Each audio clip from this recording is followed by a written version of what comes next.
Let's review what happened in the last video because in general it's just kind of confusing and it's always good to see it a second time. And then we can think a little bit about how these market dynamics could be manipulated so that you don't have the Chinese currency getting more expensive. So in the last video, we started off with an exchange rate of 10 yuan per dollar. We saw that this manufacturer over here in China had to sell his goods for the equivalent of 10 yuan in order for him to make a profit. That this guy in the United States had to sell his goods abroad, or we'll say in China, for the equivalent of $1. Now at this exchange rate, this price was $1, $1 in the United States, and at this exchange rate, this guy had to sell his cola for 10 yuan so that he could get his dollar. So we kind of just drew it out. The guy would send, and we said at that price, so for 10 yuan, which was $1, at $1 there was demand for $100 in the United States. So we saw this dynamic. He would ship $100 to the United States, and then the United States would ship him back $100. He would sell those dolls for essentially $1 each. He would get back $100. On the other side of the equation, the cola manufacturer, if he were to sell it for 10 yuan in China, there's demand for 50 cans of soda. So he would send 50 cans of soda to China, and they would send him 10 yuan for each can, 500 yuan. Now, what happened in that situation is that the Chinese manufacturer had 1,000 yuan that he needs to convert into dollars, into $100 preferably if that exchange rate were fixed.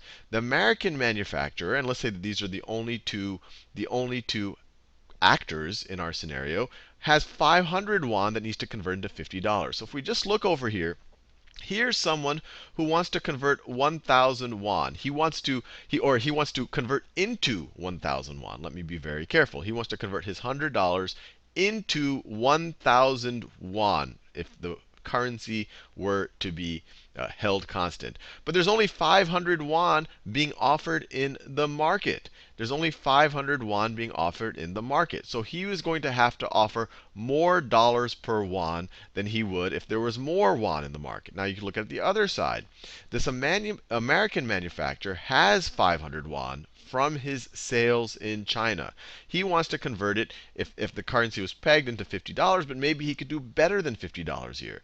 And as we can see, there's more demand to convert the yuan than there is to convert the dollars. He wants to buy $50 using yuan. This guy wants to sell $100 into yuan. So if you look over here, the supply of dollars is much greater than the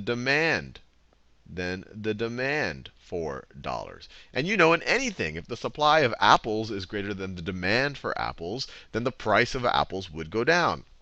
And the opposite is happening here with the yuan. The demand for yuan, this is the demand for yuan is much greater than the supply of yuan. And we know that when the demand is greater than the supply, the price needs to go up. And so we saw a scenario where the price of the dollar will go down in terms of yuan.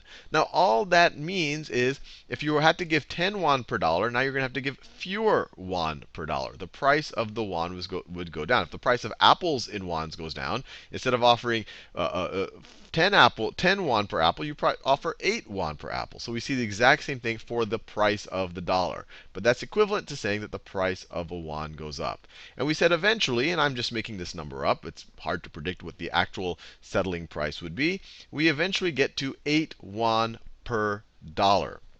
And then we said at that exchange, and actually I'm going to change the numbers a little bit just to make it a little bit cleaner. At that exchange rate, at 8 yuan per dollar, these 10 yuan dolls would now cost $1.25. And let's say that at $1.25 in the United States, there is demand for 60. Let me make that.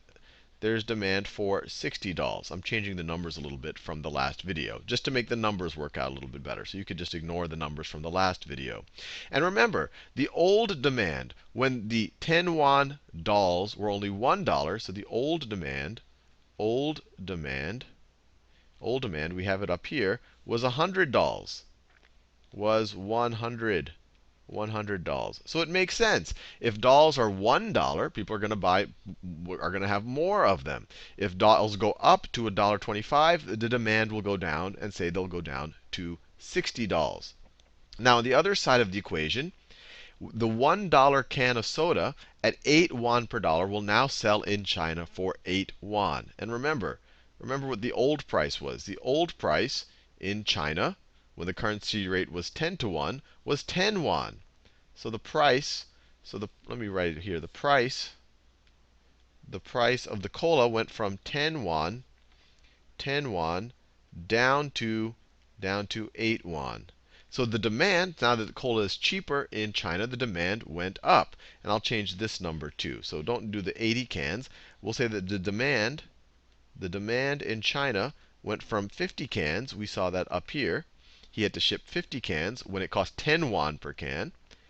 So it went from 50 cans up to, and maybe I should make it go up. The demand went from 50 up to, let's say, 75 cans. 75 cans, just like that. I'm using these numbers because it's going to lead to cleaner numbers.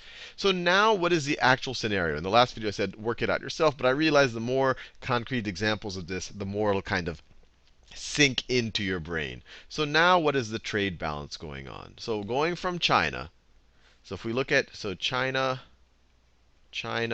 and then you have the US. China and the US. Over here, we're going to be shipping. We are now going to only be shipping $60. So $60. And then the US is going to ship back 60 times $1.25. That is $75, right? $1.25 for $60 means you're going to get $75. So 75 US dollars are going to go back to China. So that's due to the dolls. And now let's think about what's going to happen due to the soda. We are going to have 75 cans of soda. 75 cans of soda. Let me write 75 cans are going to be shipped to China. And then China is going to send back what? 75 cans at 8 won per can. At 8 won per can. 75 times 8 is what is that? 7, it's 5, 6, it's 600. So for those 75 cans, he is going to get back 600 won. He is going to get back 600 won. So now what's happening? The Chinese manufacturer over here on the left wants to convert. So wants, or needs to convert, wants to convert. What does he have? He has $75, wants to convert $75 into, if we assume that the currency is now 8, and he says, well, I'll just get it at the market rate, into roughly 600 won. Into 600 won, right? 75 times 8 is 600, 8 won per dollar. And then the US manufacturer wants to convert.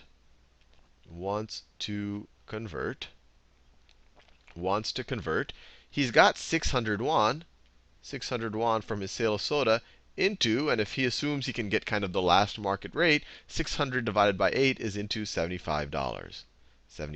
So what just happened here? Now the supply of dollars, this is the supply of dollars, is equal to the demand for dollars. And also the supply of won, right over here, is equal to the demand for won.